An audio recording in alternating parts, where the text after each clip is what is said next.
c'est vrai qu'il me fait comprendre parce que lui, il réussit son truc. Là derrière, c'est ça? Non.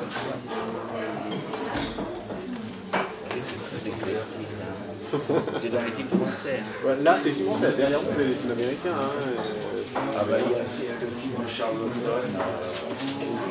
Ah ouais, j'aime beaucoup Stéphane Audran, c'est de Jim qui est assez connu. Voilà, le suicide de Léotard, je fais la suicide de Léotard, et voilà. Le monde du suicide. Quello ha comido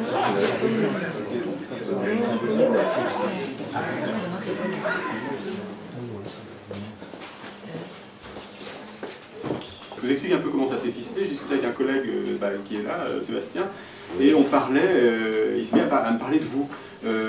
Et je me suis rendu compte que j'avais vu il y a longtemps, et assez jeune, Paradis pour tous, qui m'avait un peu traumatisé.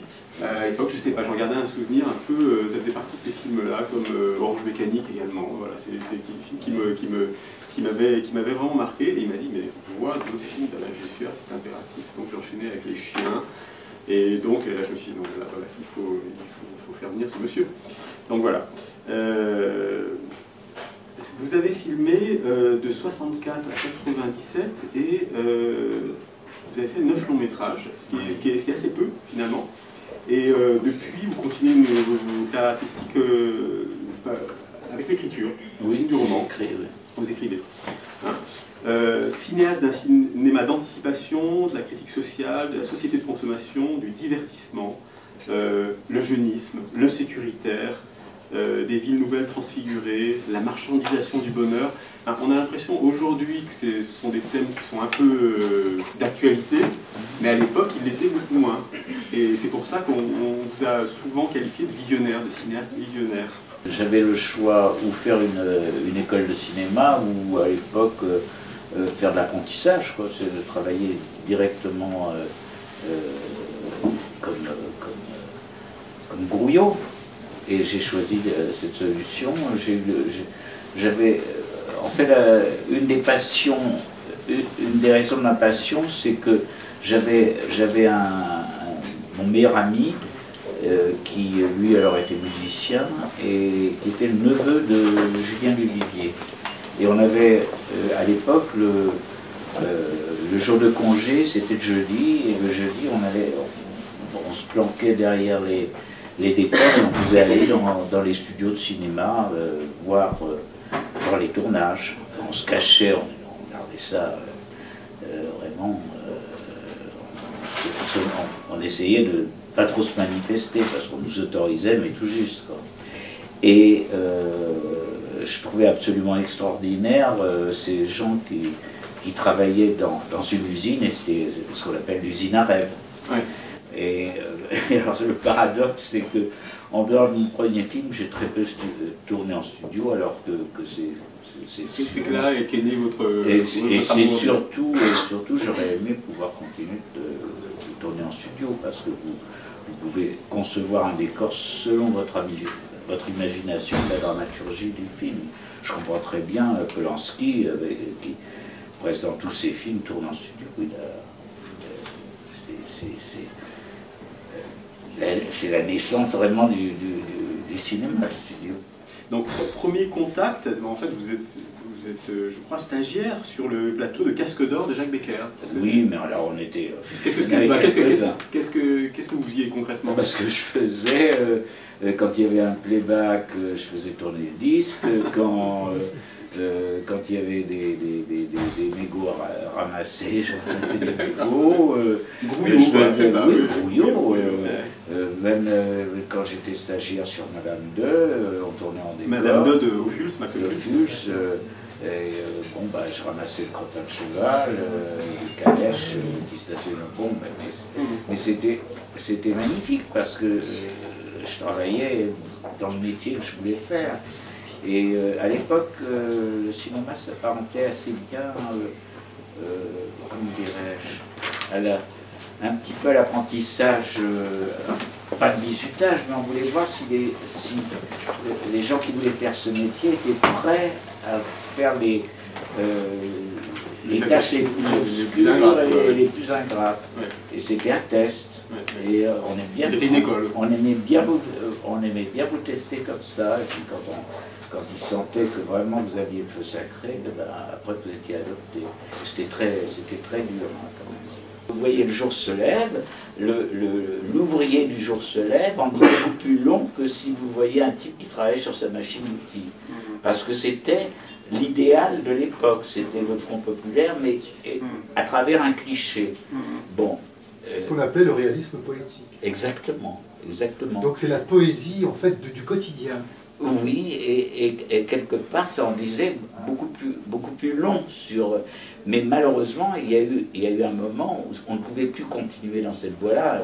L'exemple type, ça a été le désastre des Portes de la Nuit, de Carnet. Tout d'un coup, ils étaient en décalage avec leur époque. Il a tellement bien compris, Prévert l'a tellement bien compris qu'il a arrêté de travailler pour le cinéma.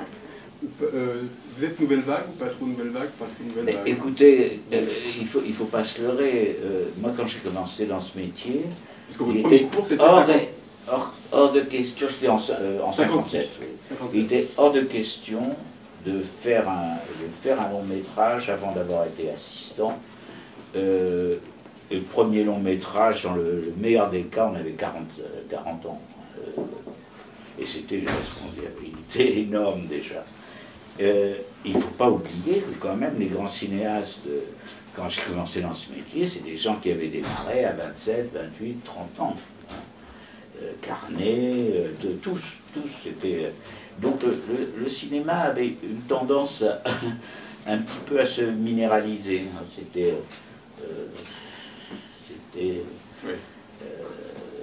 la qualité française, oui, mais il ne faut pas cracher non plus dessus. Hein.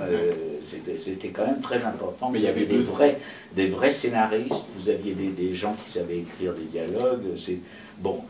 Et ça a été, je pense que la nouvelle vague a été très importante, parce que tout d'un coup, on s'est dit, mais après tout, pourquoi on tourne comme ça?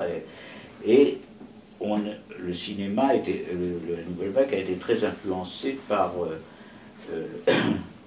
le néo-réalisme italien, incontestablement. Un jour, je travaillais sur le La Montès, j'avais mon petit, c'était pas attaché, ça m'a fait une petite serviette.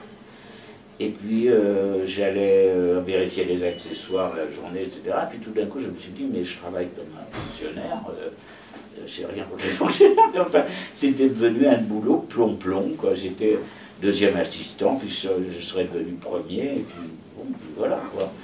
Et c'est à ce moment-là que j'ai eu envie de faire un court-métrage. Alors il se trouve que j'ai eu un accident de bagnole, que la veille j'avais souscrit une assurance avec de Londres, et avec cet argent... c'est très drôle parce que hier on avait Paul Beccali qui, grâce à des histoires de bobines perdues et d'assurance, a pu financer. Merci les assurances pour le cinéma. J'étais un petit morceau, bon. Et puis c'était une histoire beaucoup plus tragique, parce qu'il y a bon, c'est l'histoire.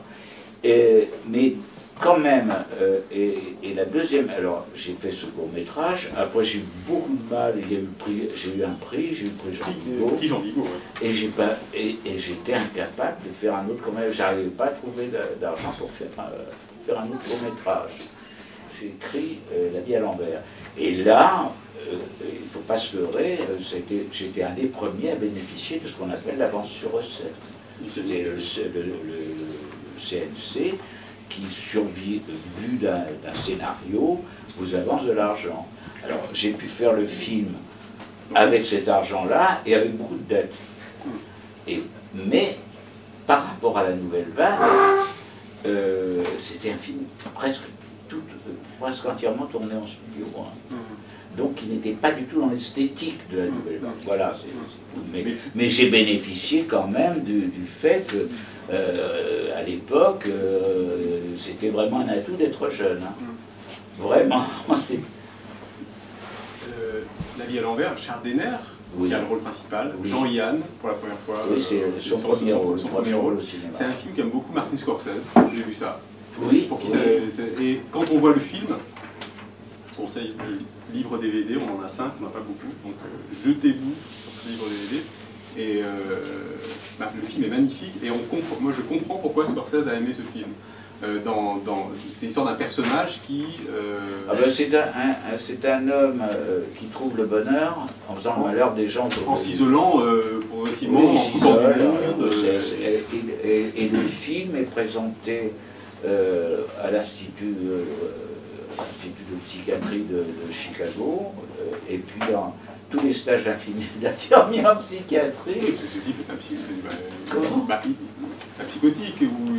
Il est schizophrène. Il est schizophrène, ouais. Alors il est présenté comme un cas de schizophrénie.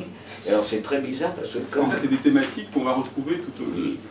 Quand j'ai terminé le film, je présentais, et il m'est arrivé souvent d'avoir des gens... Ah, monsieur Jessua, oui, j'ai vu votre film, c'est formidable, j'ai fait une dépression. J'étais content de me dire que leur avait fait le film. Voilà. Mais en fait, c'est un homme qui trouve le bonheur dans sa psychose. Il y a toujours des personnages, aux protagonistes, il y a toujours cette quête du bonheur. Qui parcourt tous vos films. Je crois que tout le monde à tout prix. Oui, mais à tout prix, je crois que c'est ce que tout le monde recherche quand même. Ouais. Hein, être heureux. Oui. Il faut être malade pour oui, mais là pour le coup, les gens sont malades, quoi. Là, pour le coup, oui, c'est difficile, hein, c'est de plus en plus difficile. Mais il faut donner votre ordre. Plus fort. Plus sec. C'est votre voix qui l'encourage. Qui fait de vous le maître. Pousse-toi.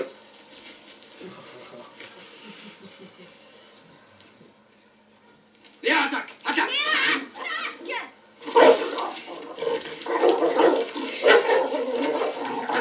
C'est bien. Allez, à vous maintenant. Léa, au pied! Encore, c'est bien! C'est bien, c'est bien, c'est bien, c'est bien, encore! Encore!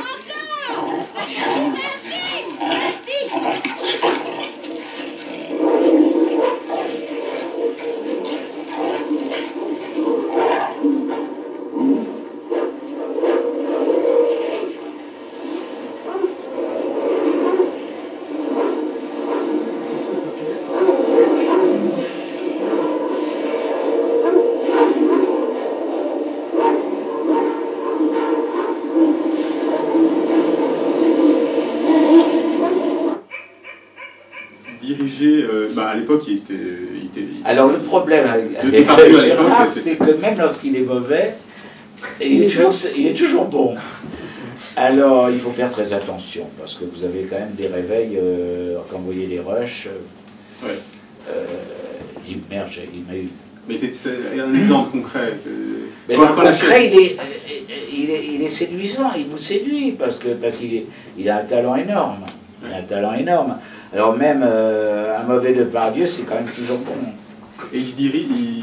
Ah non, mais il n'y a pas de problème. Il n'y a pas de problème, quoi. Écoutez, avec un vrai acteur, vous n'avez jamais de problème. Quand même, j'ai dirigé un homme, je me souviens, j'ai rencontré Lautner quand je devais faire En toute innocence avec Michel Serrault. Nathalie Baye. Il m'a dit, oh là là, mon pauvre Michel Serrault. Il n'y a pas eu le moindre problème. Pas le moindre problème. Non. Le film en 2 mots, on a le DVD, je vous conseille de le voir, c'est une jeune femme d'une quarantaine d'années, Annie Girardot, qui vient de se faire plaquer, qui va dans un institut qui régénère, qui a des cellules, une sorte de cellules souches, qui régénèrent, qui vous permettent de rester jeune à vie, mais il faut avoir beaucoup d'argent. Donc c'est une sorte de caste de privilégiés qui a accès à cette qui est dirigée par Alain Delon. Alors pour vous donner un exemple de la censure, c'était quand même en 72, le film a été interdit au moins de 18 ans. Non pas parce qu'on voyait de à poil. Alors parce que dans ce film-là, on voit Alain Delon nu. Oui, c'est ça. Hein. Oui, vous l'avez demandé ou vous l'avez...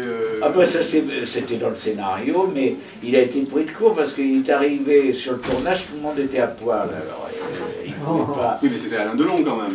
Oui, mais d'accord. Mais il avait tout le monde à poil et il a marché, quoi.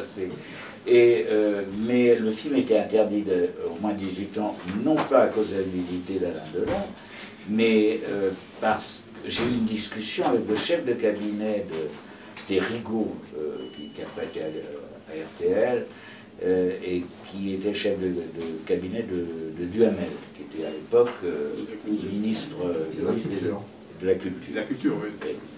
Et j'ai dû discuter pendant une demi-heure. Il n'y a rien eu à faire, c'était interdit au moins de 18 ans, parce qu'on mettait en jeu la justice, les militaires, les journalistes, toutes les classes de la société. Annie Girardot, qui était une star à l'époque aussi. Hein. Ah, c'était une superstar. Superstar, et avec mon ex-femme, c'est les deux comédiennes avec lesquelles je me suis mieux entendu. C'est un rêve, tourner avec Girardot. Merveilleux, c'est la comédienne, c'est vraiment la comédienne. Qui essaye, oh, écoutez, c'est un rêve, un rêve. C'est une femme assez simple. Oui, mais d'une gentillesse, d'une générosité, enfin, la comédienne dans tout ça de lui. D'ailleurs, enfin, pour vous donner un exemple de la manière dont elle menait sa vie, mais bon, ça c'est le côté voici, mais elle avait 3 étages. Bon, c'était une super star, avec 3 étages place des Vosges. Vous pouvez imaginer ce que ça représente. Hein. Un triplex de 300 mètres carrés. Elle a terminé sa vie avec un petit studio derrière la place des Vosges. Un petit studio d'étudiants. Donc voilà, mais elle était généreuse. C'est-à-dire qu'elle était amoureuse, elle donnait tout. Ce qui m'intéresse, c'est pas tellement la science-fiction, mais l'anticipation, c'est-à-dire vous donnez un tout petit coup de pouce à la réalité, et tout d'un coup, la réalité devient différente, alors que c'est déjà contenu. Oui, oui, oui. C'est ça qui est formidable. Et ça, c'est un truc que vous avez chez Kafka. Oui, oui, oui. Kafka, c'est ça. Hein. Il a prévu exactement ce qui allait se passer. Quand même, il a écrit, quand vous voyez le procès, ça a été... Je pense que ça a dû être écrit vers 1920-21 maximum, et c'était déjà une prémonition de tout l'univers de paperasserie qui allait surgir.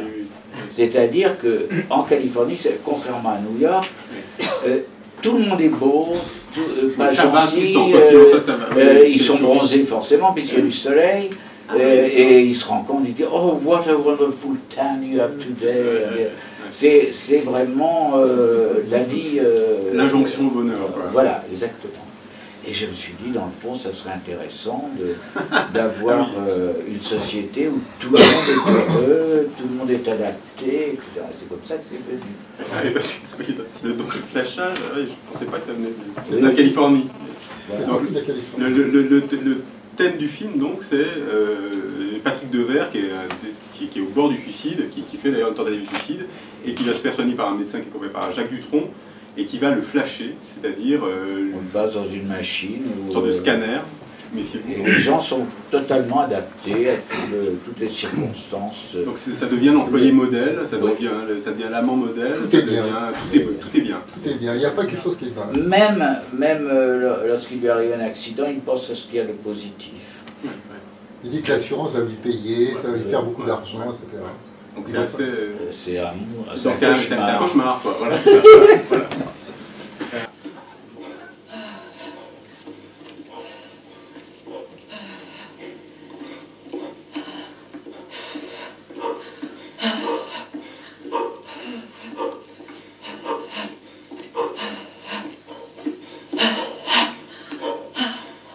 Allez.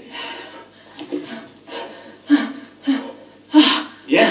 Nous allons exécuter quelques tractions pectorales remarquables pour les seins. Allez. Bien, Edith. Allez.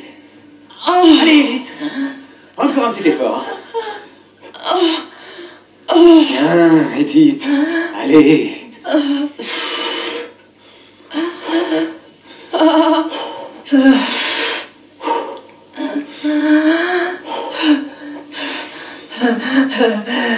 Encore.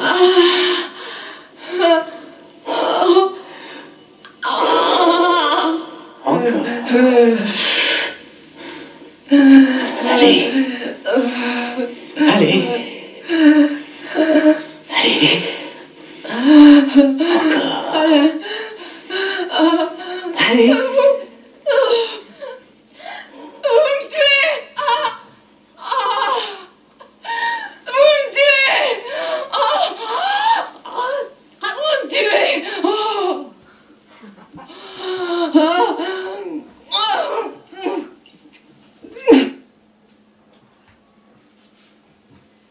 avant que je lui demande quelque chose, il savait ce que j'allais lui demander.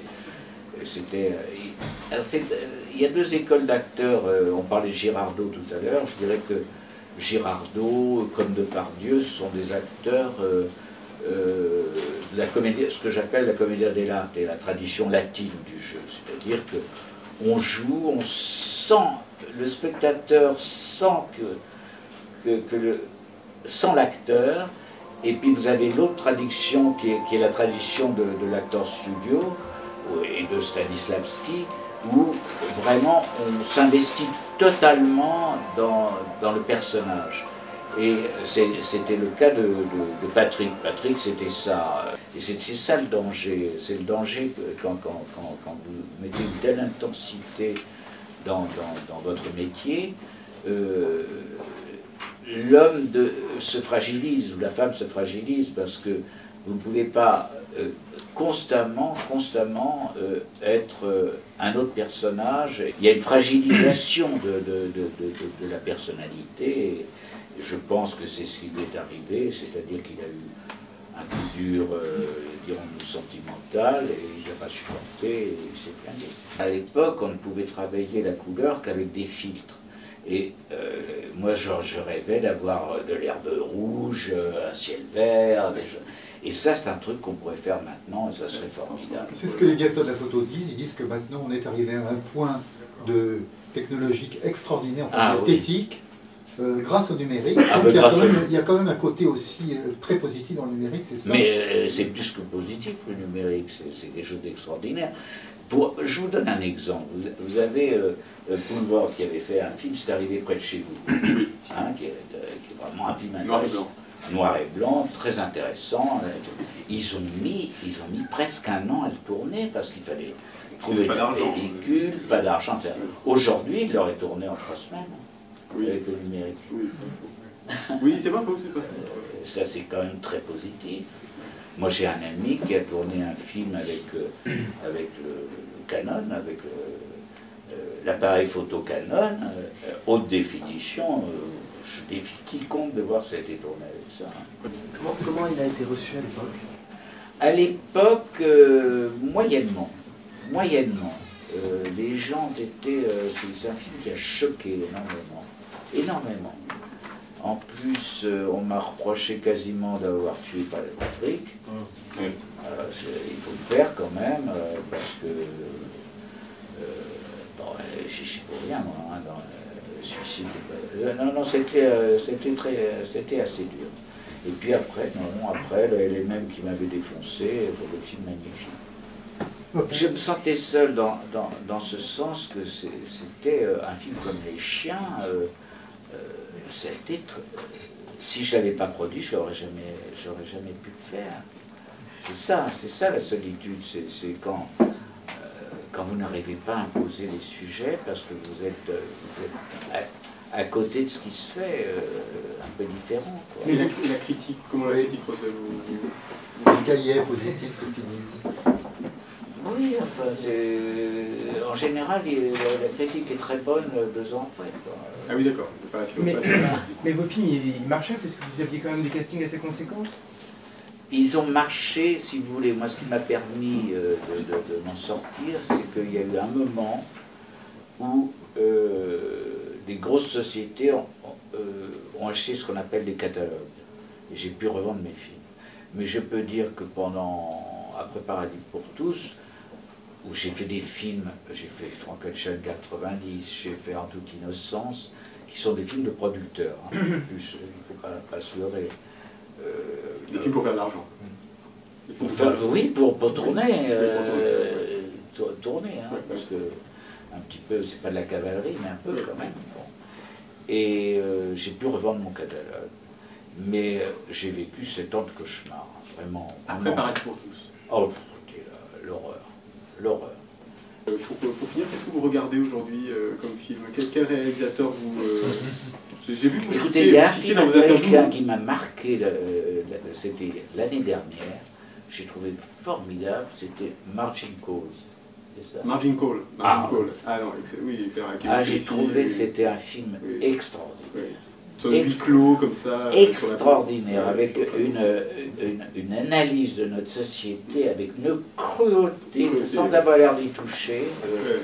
Extraordinaire. C'était justement la différence avec un film, alors, par contre, que j'ai détesté, qui était le Loup de Wall Street. Ah, de Scorsese, c'est la différence entre les deux. Et là, Margin Call, je ne sais pas si vous l'avez vu, ça, je vous le recommande. C'est J.C. Chandler, exactement. C'est remarquable. Margin Call. C'est un métier magnifique, mais c'est dur. Oui. Et à un moment donné, vous avez parlé d'un projet après Jeux de Massacre que vous n'avez pas pu réaliser. Est-ce que vous pouvez en... C'était un projet, ça s'appelait Vivre en direct. C'était une famille française, c'était une productrice de télévision qui proposait à une famille française d'être filmée constamment pendant 2 mois. Et on voyait ce qui arrivait. Et alors là, c'était très très bizarre. Je ne sais pas si c'est la trouille de la téloche, de la télé, parce que de plus en plus le cinéma français est subventionné, subventionné par la télévision, et peut-être que les acteurs avaient peur de se mettre à dos la télévision. J'ai eu un mal de chien à trouver un casting, parce qu'il ne faut pas se leurrer quand même à un certain moment. Quand vous sentez que vous avez le casting pour lequel vous feriez d'années, là vous avez vraiment envie de produire et de réaliser. Tant que vous n'avez pas, réuni, construit cette équation, ça reste dans le vague. Et là c'était le cas pour Paradis pour tous. Le jour où Patrick a voulu faire le film, j'ai vraiment eu envie de le faire. Et dans Vivre en direct, je crois que le scénario était bon. Mais j'ai pas trouvé le casting qui me plaisait vraiment. Et puis bon, vous n'aviez peut-être pas très envie de le faire, peut-être. Ah si, j'avais vraiment envie de le faire. Mais Tavernier, par exemple, dans La Mort en direct, il a réussi à faire. Oui. C'est pas le même sujet, tout à fait le sujet, mais la même chose. C'était une anticipation de finalement sur la télé. De ce qui se passe, de la réalité. C'était différent. C'était un petit peu la même chose, mais là c'était quand même très très différent, puisque c'était une famille filmée 24 heures sur 24, toute la famille, avec la dérive que ça occasionne. Anticipation encore. Voilà. Bon, on va s'arrêter là. En tout cas, c'était un plaisir. Plaisir partagé. Donc, il y a La vie à l'envers, Les couleurs du diable, votre dernier film, Paradis pour tous, faire dédicacer vos DVD, ce sera vers la caisse, vers la grande table. Je les ai tous, mais j'ai pas eu envie non plus d'amener tout. Voilà, le jeu de massacre qui est pas courant. Les autres sont à l'envers, je vois. Mais ils y sont tous.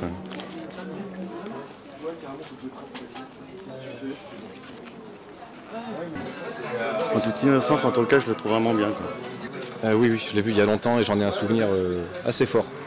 Ça avait de l'audace à l'époque. Je ne l'ai pas revu depuis un moment, donc c'est pour ça du coup que je prends le DVD.